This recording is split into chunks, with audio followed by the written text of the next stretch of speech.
Good morning. और सभी को बहुत बहुत शुभकामनाएं, बधाई। कल रात में भारत क्रिकेट टीम ने पहली बार विश्व कप को जीता, महिला विश्व कप को, जो हमारी झोली में सबको डाल, चाहे वो शर्मा हो जी हो या वर्मा जी हो, सबने अपना योगदान दिया। अलग अलग मैच में सभी लड़कियों ने अपना योगदान दिया। और ये सीख है उन लड़कियों के लिए और उन लोगों के लिए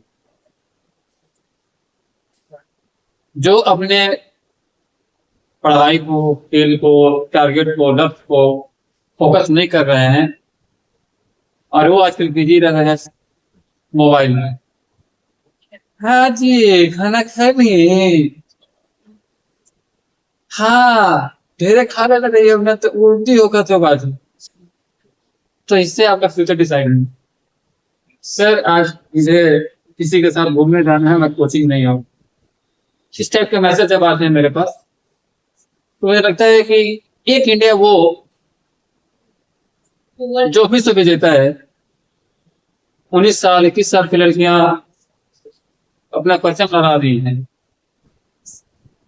और एक वो जो हाँ है इसमें लग रही है। ठीक, आज मुझे लग रहा है यूपीएससी, जनरली बीपीएससी और एसएससी एग्जाम से रिलेटेड परमाणु संबंधित कार्यक्रम के बारे में जानकारी, ठीक है। और भारतीय परमाणु कार्यक्रम, तो भारतीय परमाणु कार्यक्रम के जनक जो हैं या फादर जिनको कहा जाता है, उनका नाम है डॉक्टर होमी जहांगीर हामिद। परमाणु के कॉलेज में इनके नाम पे वर्चुअल क्लासरूम भी है, अगर आप लोग इस कॉलेज में गए होंगे तो आप देख सकते जी। तो डॉक्टर होमी जहांगीर हामिद ने भारतीय परमाणु कार्यक्रम की शुरुआत की थी, स्थापना। और इसके अनेक चरण है, जिसमें पहला चरण शुरू होता है ऊर्जा आयोग के गठन। तो परमाणु ऊर्जा आयोग का गठन इंडिया में करने का क्रेडिट किसको जाता है? डॉक्टर होमी जहांगीर हामिद जी को। और ये परमाणु ऊर्जा आयोग का गठन कब होता है? ये होता है 10 अगस्त 1946, यानी कि आजादी से पहले। उसके बाद परमाणु ऊर्जा विभाग का गठन होता है। परमाणु ऊर्जा विभाग का गठन होता है 1 अगस्त 1954 को, यानी कि परमाणु का जो है एनर्जी डिपार्टमेंट एस्टैब्लिश होता है। और ये कब होता है? 1 अगस्त 1954, और इसका हेडक्वार्टर बनाया जाता है मुंबई। और ये सीधे डायरेक्ट प्रधानमंत्री के अधीन होता है। हाँ, इसका कंट्रोल प्रधानमंत्री के पास होता है, सीधे। जाहिर सी बात है कि जवान में नेहरू जी होंगे। अब तीसरा बनता है परमाणु ऊर्जा नियामक बोर्ड, और इसका उद्देश्य था कि परमाणु ऊर्जा का उपयोग हेल्थ और इन्वायरमेंट के हिसाब से तय किया जाए, सुनिश्चित किया जाए। तो 1983 में 15 नवंबर को बना था। 15 नवंबर का कैसे याद कर सकते हैं कि झारखंड का स्थापना दिवस उसी दिन है। तो झारखंड का स्थापना दिवस के दिन 1983 में परमाणु ऊर्जा नियामक बोर्ड की स्थापना हुई थी। और इसका उद्देश्य था परमाणु ऊर्जा का उपयोग स्वास्थ्य और पर्यावरण के अनुकूल सुनिश्चित करना। अब इसके बाद बहुत सारे सेक्टर बनाए गए काम करने के लिए। एनर्जी सेंटर बनाया गया, परमाणु अनुसंधान केंद्र बनाया गया, इसमें रिसर्च भी हो और एनर्जी भी मिले। तो न्यूक्लियर रिसर्च सेंटर जो बनाया गया, उनके कुछ नाम आपको बता देते हैं और उनके फाउंडेशन की टाइम बता देते हैं। तो सबसे पहले बनता है एपीडी। एपीडी मतलब एटॉमिक मिनरल डायरेक्टोरेट, हिंदी में बोलते हैं परमाणु खनिज निदेशालय। और इसका स्थापना होता है 1948 में, और स्थान होता है हैदराबाद, यानी कि साउथ इंडिया। और रेडियोमेट्रिक एवं भू सर्वेक्षण में शोध और विकास, यानी कि यहाँ पे भू सर्वेक्षण और उसमें जो रेडियोमेट्रिक सिस्टम निकल रहा है, उस पर रिसर्च करने के लिए, डेवलपमेंट करने के लिए इसका स्थापना किया गया था। इसका स्थापना कब होता है? 1948, यानी कि आजादी के दूसरे हिस्सा। ठीक है। दूसरा है India rare earth limited, IREL। Basically earth की बात आती है, यानी कि यहाँ पे अर्निंग की बात है, पैसा कमाने के या स्रोत के रूप में इसका स्थापना किया गया था। और इसका स्थापना जो होता है हैदराबाद में 1950 में, यानी कि पहला दूसरा दोनों हैदराबाद में हुआ है, 48 और 50। दूसरे का डेट था 18 अगस्त। अगस्त जो होता है ना, क्रांतिकारी महीना होता है पूरी दुनिया के लिए, बहुत सारी चीजें इसमें होती हैं। तो जो दूसरा स्थापना किया गया, जिसका उद्देश्य था कि समुद्र तट पे जो खनिजों का खनन हो रहा है भारी तौर पे, उसको और बढ़ाना, ताकि हमारा इकोनॉमिक ग्रो बढ़ सके। ठीक है। तीसरा जो मूल रूप से गठन होता है वो होता है भाभा परमाणु अनुसंधान केंद्र। इसको बोलते हैं बार्क, BARC, भाभा परमाणु अनुसंधान केंद्र। और इसका स्थापना होता है 1954 में, ट्रांबे में। अरे ट्रांबे कहाँ है? तो ट्रांबे जो है ना, बंबई में पड़ता है। तो ब्रैकेट में कहीं बंबई लिख लीजिएगा अगर आप नहीं लिखे होंगे। तो ट्रांबे में के बंबई में इसका स्थापना होता है। इसका मुख्य उद्देश्य होता है नाभिकीय शोध और विकास, नाभिकीय शोध और विकास। उसके बाद स्थापना होता है साइयस टापी रिएक्टर का, जो कनाडा के सहयोग से किया जाता है। तो इसी भाभा परमाणु अनुसंधान केंद्र में साइयस टापी रिएक्टर का स्थापना होता है कनाडा के सहयोग। ठीक है। उसके बाद अगला सेक्टर है uranium corporation of India limited, UCIL। स्थापना 1967, स्थान झारखंड का जादूगोड़ा, जहां अभी कुछ दिन पहले हमारे जो CM थे चंपई सोरेन जी, उनका विधानसभा क्षेत्र जादूगोड़ा। तो झारखंड का है, तो आपको ज्यादा याद रखना चाहिए। तो झारखंड का जो सेंटर है वो है uranium corporation of India limited, और इसका उद्देश्य था यूरेनियम अयस्क और खनन पर शोधन करना, निदान। शोध और शोधन में फर्क है। शोध मतलब रिसर्च होता है, शोधन मतलब निदान। तो झारखंड में भी एक है, इसका 67 में हुआ था, 1967 में, जादूगोड़ा स्थान है। उसके बाद परमाणु ऊर्जा शिक्षा सोसाइटी, AEES। तो AEES का स्थापना होता है 1969 के मुंबई में, और इसका उद्देश्य होता है कि इस परमाणु संधान केंद्र जितने भी हैं पूरे इंडिया में, उनके जो भी बच्चे पढ़ रहे हैं 12वीं तक, जो बच्चे पढ़ रहे हैं उनको शिक्षा प्रदान करना, चाहे वो हाई लेवल की, मतलब फ्री एजुकेशन। RT बात में है ना, राइट एजुकेशन तो बहुत बार में है, लेकिन जो परमाणु अनुसंधान केंद्र के कर्मचारी या पदाधिकारी काम कर रहे हैं, उनके लिए 12th तक का एजुकेशन इसी टाइम कर दिया। कब किया गया? वो किया गया 1969।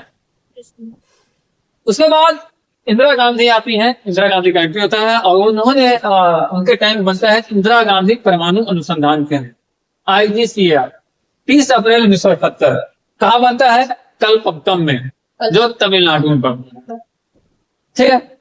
और इसका उद्देश्य होता है हार्ट रिएक्टर प्रणाली का विकास, और ये डॉक्टर विक्रम साराभाई जो कार्यकारी प्रभाव में थे, उनके आदेश पे होता है। अगला है variable energy cyclone centre, VECC, variable energy cyclone centre, जो कोलकाता में स्थापित किया गया 1977 में। और इसका उद्देश्य की बात की जाए तो मूलभूत और अनुप्रयुक्त जो अनुविध है नाभिकीय विज्ञान के क्षेत्र में काम करना। ठीक है। अगर बात की जाए अगले सेंटर की, तो nuclear power corporation of India limited 1987 में स्थापित होता है बंबई में, माफ कीजिएगा मुंबई में।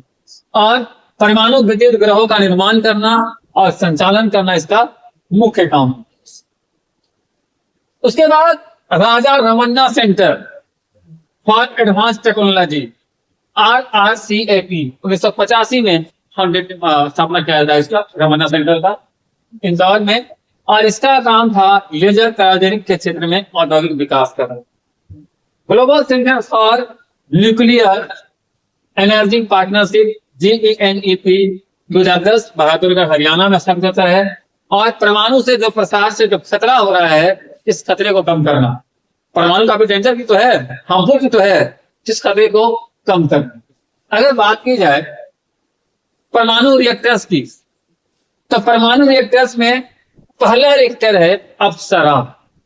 और अप्सरा 1956 में आता है, और ये सिर्फ भारत का पहला रिएक्टर नहीं है, पूरे एशिया का पहला है। तो 4 अगस्त 1956 को अप्सरा रिएक्टर स्थापित। दूसरा है साइरस, जो कनाडा के सहयोग से बना था, 10 जुलाई 1960। जैवलिना 4 जनवरी 1961। पूर्णिमा नाम से 3 रिएक्टर आते हैं, एक 18 मई 1972 को, एक 16 मई 1984 को, और एक 9 नवंबर 1990 को। एक पूर्णिमा ही है जिसके नाम से 3 रिएक्टर भारत में संचालित है, फर्स्ट सेकंड थर्ड। बाकी किसी का नाम से 3 रिएक्टर नहीं है। उसके बाद अप्सरा यू, अप्सरा एक था और एक है अप्सरा यू, अप्सरा 2 नहीं, अप्सरा यू। और ये स्थापित हुआ 10 सितंबर 2018। ध्रुव रिएक्टर की बात की जाए तो 8 अगस्त 1988, और कामनी तो जानते ही हैं आप लोग, 29 अक्टूबर 1996। तो ये हमारे रिएक्टर है, ठीक है। और ये कामनी जो है ना, ये दुनिया का पहला और एक ऐसा मात्र रिएक्टर है जो यूरेनियम 233 को डिजाइन करता है। इससे क्या है ना कि ईंधन का खपत कम होता है। दुनिया का पहला और एक मात्र अभी देखिए। तो ये जो है ईंधन बचाने के हिसाब से बनाया गया सबसे सफल रिएक्टर है। अभी तक दुनिया में यूरेनियम 233 के प्रयोग के लिए कोई रिएक्टर स्थापित नहीं किया है। वैसे कहाँ बनाया गया है? भारत। और अगर भारत में परमाणु की स्थापना की बात की जाए, परीक्षण की बात की जाए, तो पहला परमाणु परीक्षण होता है 18 मई 1974 को, और स्थान पोखरण राजस्थान, और इसका नाम था स्माइलिंग बुद्धा। तो भारत का पहला परमाणु फेस्टिवल का नाम क्या था? Smiling Buddha, smiling. और इसकी क्षमता थी 12 किलो टन। की क्षमता कितनी थी? 12 किलो टन। और दूसरा 11 से 13 मई 1998, नाम शक्ति 98, और स्थान वही पोखरण राजस्थान। तो परमाणु से रिलेटेड क्वेश्चन इतने ही थे। कुछ एमसीक्यूज अभी आपको मैं देने वाला हूं, और आप लोग अगर पता होगा तो आंसर देंगे, और नहीं होगा तो भी कमेंट करने का प्रयास करेंगे। और वैसे तो मैं आंसर देते ही देता हूँ। रेडी है? तो परमाणु से पढ़ने के बाद अब हम चलते हैं थोड़ा सा नेक्स्ट क्वेश्चन की ओर, जो एसएससी और यूपीएससी लेवल का क्वेश्चन हो सकता है, जेपीएससी लेवल का क्वेश्चन हो सकता है। जीके के क्वेश्चन है। रेडी है? हिस्ट्री शुरू करें। सबसे आसान हिस्ट्री लगता है ना आपको? पहला वंश। कॉपी बंद कर दे इसे। टेस्ट देना है तो कॉपी की जरूरत नहीं है। पहला वंश का संस्थापक कौन था? अब पहला मैंने जाल और पहला वंश समझ लीजिएगा। पहला वंश का संस्थापक कौन था? पल्लव। अलग है। ऑप्शन अगर चाहिए होगा तो धर्मपाल, गोपाल, देवपाल, महीपाल, शिवपाल, रामपाल। देवपाल, गोपाल। अर्जुन रामपाल। देवपाल। सही जवाब है गोपाल। क्वेश्चन नंबर 2, अल हिलाल। अल हिलाल पत्रिका किसने शुरू की थी? ऑप्शन भारत के पहले शिक्षा मंत्री, भारत के पहले विदेश मंत्री, भारत के पहले रक्षा मंत्री, भारत के पहले प्रधानमंत्री। नाम से क्लियर है। तो इसकी शुरुआत की थी मौलाना अबुल कलाम आजाद, जो कि भारत की पहली शिक्षा मंत्री। क्वेश्चन नंबर नेक्स्ट, इलबेरी आयोग किस वायसराय के काल में आया था? इलबेरी आयोग किस वायसराय के काल में आया था?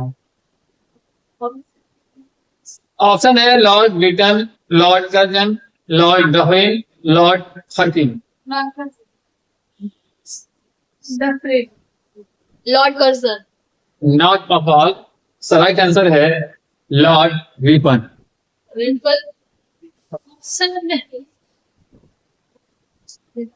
चलो थोड़ा सा आप लोग को वो क्या बोलते हैं ना, रसमाधुरी टाइप का क्वेश्चन देते हैं। साइमन कमीशन कब भारत आया था? 1998। भारत कब आया? 1947 1927। किससे हो जाए? नहीं obviously आप कानून या शरीयत किस शासक के शासनकाल में लागू किया गया? बलबन, अलाउद्दीन खिलजी, सिकंदर लोदी, बाबर, अकबर, फिरोज शाह तुगलक, और कौन था? शाहजहां, जहांगीर, बहुत सारे। फिरोज शाह तुगलक इसका सही जवाब होगा, लोधी रॉन्ग आंसर। चलिए थोड़ा सा भूगोल की तरफ चलते हैं। इतिहास में आप लोग फेल करेंगे, सही उत्तर नहीं दे पाए, तो भूगोल की तरफ चलते हैं। रेन शैडो क्षेत्र किसके कारण बनता है? रेन शैडो क्षेत्र किसके कारण बनता है? बारिश है ऑप्शन है वाष्पीकरण, मानसूनी पवन, वज्रदाह। मानसूनी रॉन्ग आंसर। क्या बोले ऑप्शन क्या थे? सही जवाब है पर्वत की विपरीत दिशा में वर्षा की कमी के कारण। अगला क्वेश्चन है great barrier reef. Great barrier reef कहाँ स्थित है?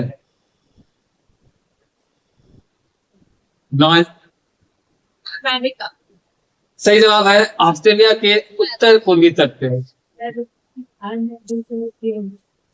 कौन सा राज्य ब्लैक कॉटन सॉइल के लिए प्रसिद्ध है? Correct, Gujarat. Black cotton soil के लिए गुजरात प्रसिद्ध है, सही जवाब है। एल नीनो बहुत चर्चा में है। एल नीनो ठंडा ना, चर्चा देखो बहुत ज्यादा ठंडा पड़ रहा है, तो एल नीनो का संबंध किससे है? ऑप्शन ज्वालामुखी, भूकंप, चक्रवात, महासागरीय तापमान में वृद्धि। तापमान में वृद्धि। महासागरीय तापमान में वृद्धि से जाओ। कर्क रेखा 8 राज्यों में कितने से होकर गुजरती है? भारत। बड़ा खुश हुई। चलिए अब थोड़ा सा राजनीति करते हैं, पॉलिटिक्स। हिस्ट्री के बाद ज्योग्राफी करता हूँ, और ज्योग्राफी के बाद पॉलिटिक्स के बाद। तो भारत में संशोधन संविधान संशोधन की प्रक्रिया कहाँ से दी गई थी? भारत में संविधान संशोधन की प्रक्रिया कहाँ से दी गई?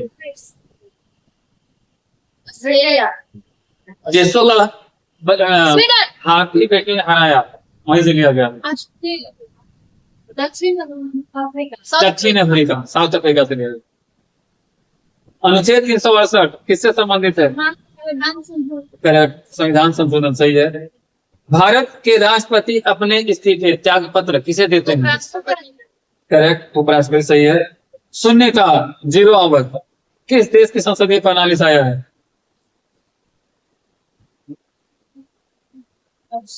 I love my India, Bharat. संविधान का कौन सा अनुच्छेद राज्यपाल की शक्तियों से संबंधित है? राज्यपाल की शक्तियां पढ़ाई गई है आप लोगों को पूरी डिटेल्स में, एक एक अनुच्छेद को पढ़ाया गया है, लेकिन सर तो पढ़ना नहीं है। हाँ हेलो,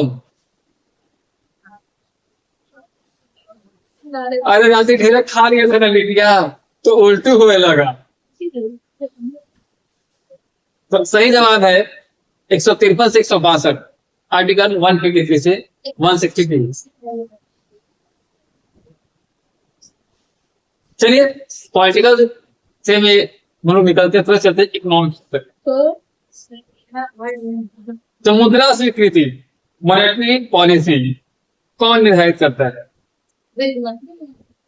बिल्कुल नहीं, भारतीय रिजर्व बैंक, आरबीआई। जीनी कॉन्फिशिएंट किसका माप करता है? जीनी कॉफिशिएंट किसका माप करता है? आय असमानता का। इतना आसान था इकोनॉमिक्स का क्वेश्चन है, हम लोग सब 8-9 में पढ़े हुए होंगे, लेकिन पढ़ने से थोड़ी है। आप लोग सर आज नहीं आएंगे ना, 10 मिनट लेट होगा। ओके 10 मिनट लेट क्यों होगा भाई, पता नहीं।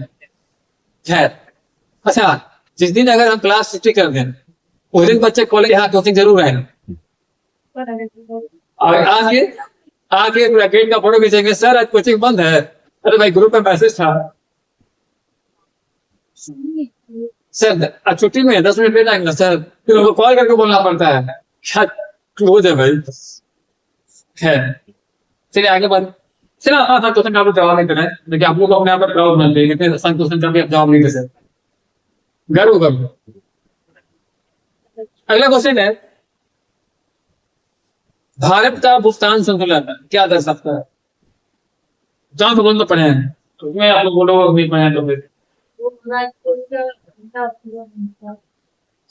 निर्यात और आयात का अनुपात, भारत का भुगतान संतुलन जो है निर्यात और आयात का अनुपात है। अगले बैलेंस रहेगा कृषि सब्सिडी, किसान लोग को सब्सिडी क्या जाता है, तो ये जीडीपी के किस श्रेणी में आता है? जीडीपी की तरह परसों पढ़ा है, कोडियो की डाले हैं। प्रत्यक्ष कर, स्थानांतरण भुगतान, उत्पादक व्यय, पूंजीगत कर, साधन कर, इनमें से कोई नहीं। स्थानांतरण भुगतान उसका सही जवाब हो। M3 का क्या अर्थ है?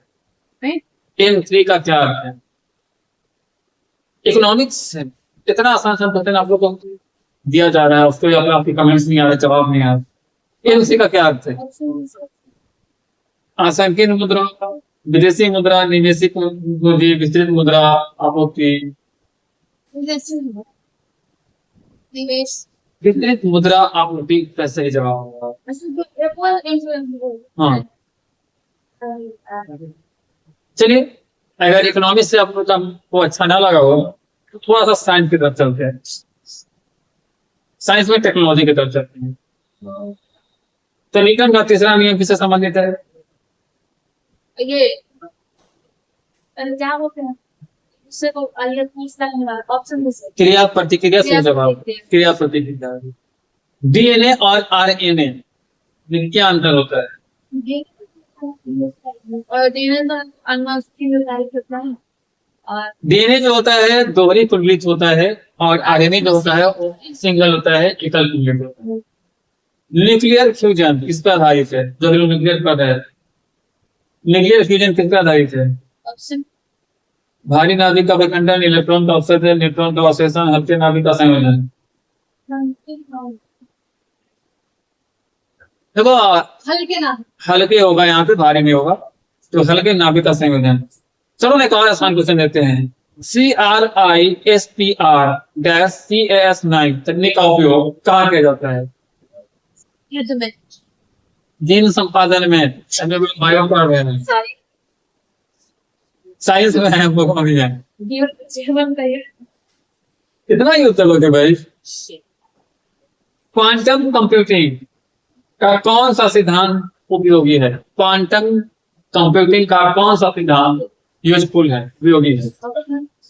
ऑप्शन है reflection, gravity, magnetic induction, superposition. Magnetic induction. Superposition सही जवाब है प्रिया जी। चलिए थोड़े से इन्वायरमेंट की तरफ भी चक्कर लगा लेते हैं। मौसम बड़ा बेईमान लग रहा है, भूल गया है बरसात की, नवंबर आ गया है। अरे भाई पानी बरस रहा, कभी याद तो कर लो कि नवंबर आ गया है, नवंबर 22 हो रही है। तो क्योटो प्रोटोकॉल थोड़े से आप लोग को फ्री हिट देते हैं। क्योटो प्रोटोकॉल किस वर्ष अपनाया गया था? 1972 में स्टॉकहोम था। 1992 में रियो डी जेनेरियो था।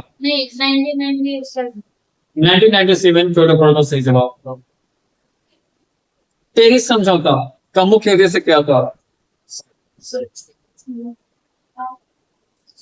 अरे भाई पेरिस और क्योटो रियो डी जेनेरियो सबका अगर इन्वायरमेंट से संबंधित मीटिंग देखिए होगा कॉन्सेप्ट कि जलवायु परिवर्तन पर नियंत्रण करना, जो ग्लोबल वार्मिंग है उसको रोकना। तो इसमें कहाँ सोचना था?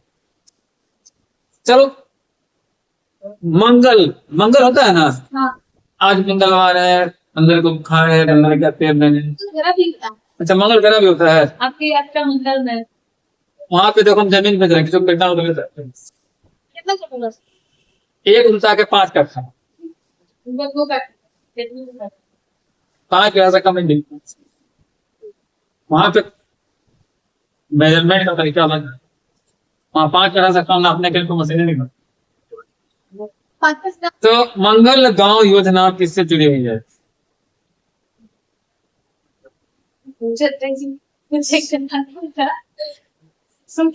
उत्तर है जल संरक्षण।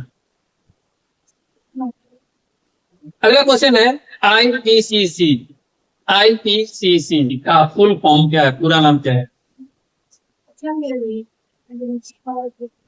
आईपीसीसी का फुल फॉर्म है international panel on climate change.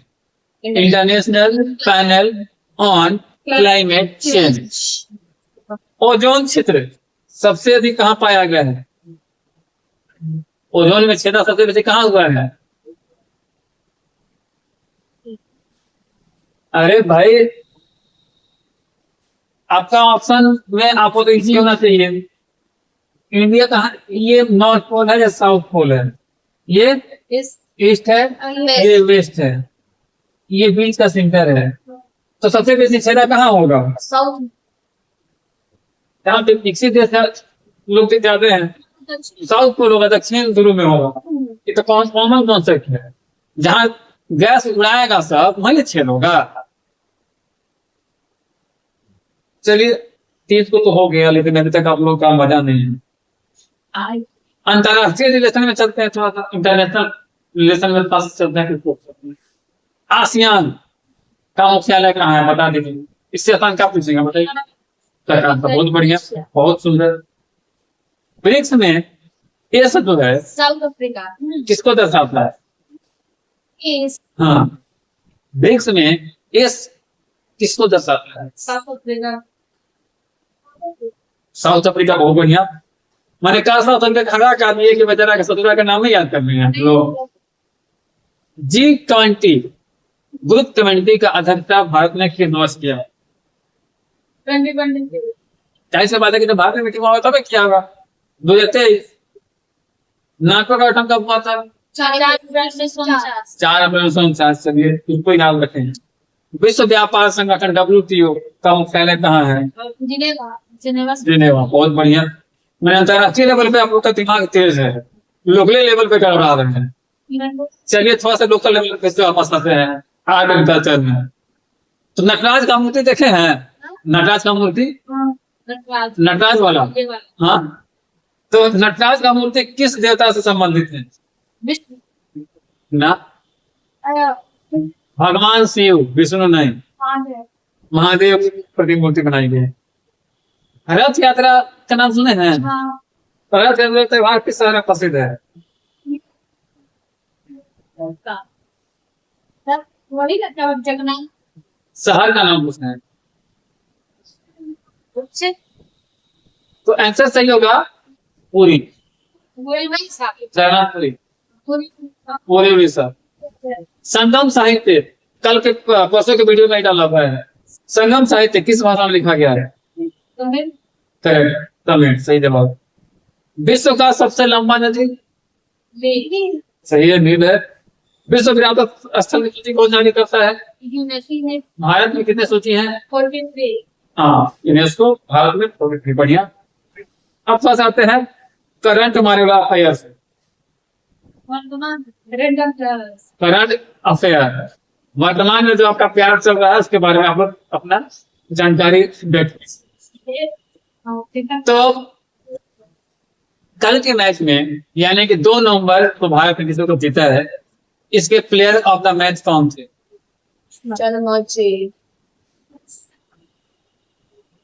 Player of the match किसे मिला? शर्मा जी को बोले तो शेफाली वर्मा। शर्मा बोले थे आप. शर्मा का परफॉर्मेंस अच्छा था, लेकिन जब इंडिया की कंडीशन खराब थी तो सिर्फ वर्मा ने आकर 2 ओवर में 2 विकेट लिए थे बिना रन दिए। उसके चलते साउथ अफ्रीका प्रेशर में इसने man of the tournament, sorry man of the match नहीं मिला। खैर, चंद्रयान 3 चंद्रमा पर सफल लैंडिंग कब किया था? 2023. सही है, 2023। प्रधानमंत्री गति शक्ति योजना किससे संबंधित है? गति शक्ति हाँ। परिवहन और संरचना विकास। ये होता है।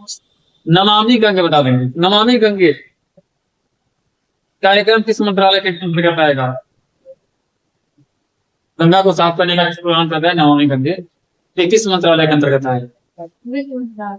जल शक्ति। गंगा भाई जल पानी। पैसा तो सेमीकंडक्टर मिशन का उद्देश्य क्या है? घरेलू चिप का निर्माण करना। जो चिप बनता है वो इंडिया में, made in India. One health अवधारणा किससे जुड़ी हुई है? क्या वन हेल्थ अवधारणा किससे जुड़ी हुई है? अब उसका आंसर नहीं आ रहा, तो कमेंट भी नहीं कर रहे हैं।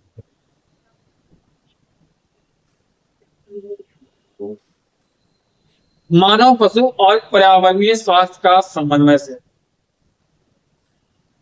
थोड़ा सा आसान प्रश्न हम लोग को देते हैं जो कि मिक्सअप होगा। अभी तक 45 क्वेश्चन में है, 5% ही आप पूछेंगे, 50 क्वेश्चन बाकी कल आपको फिर से लेकर आएंगे। तो ये 5 क्वेश्चन का आप लोग आंसर दीजिए। बहुत ही आसान प्रश्न है, मतलब इससे आसान प्रश्न आपके जीवन में नहीं आया है। नहीं आ रहा। माउंट एल्ब्रस कहाँ स्थित है? हाँ टेम्परेचर ना mount Elbrus America. Option Nepal, Switzerland, Japan, रूस, India, Bhutan. India. Wrong answer, ये सही जवाब होगा। वही तो। बांग्लादेश की मुद्रा कैसी है? क्या बांग्लादेश की मुद्रा क्या है? ऑप्शन का टका। 2 टका देखिए। ऑपरेशन फ्लड कितने तारीख को शुरू हुआ?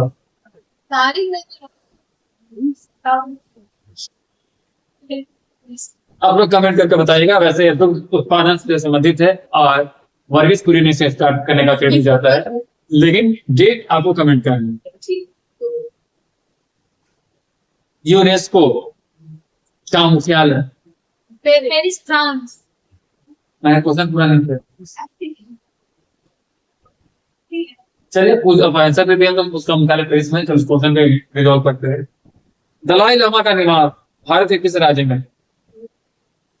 तमिलनाडु। दलाई लामा का निवास, जो दलाई लामा है ना तिब्बत से शरणार्थी, उनका निवास भारत के किस राज्य में है?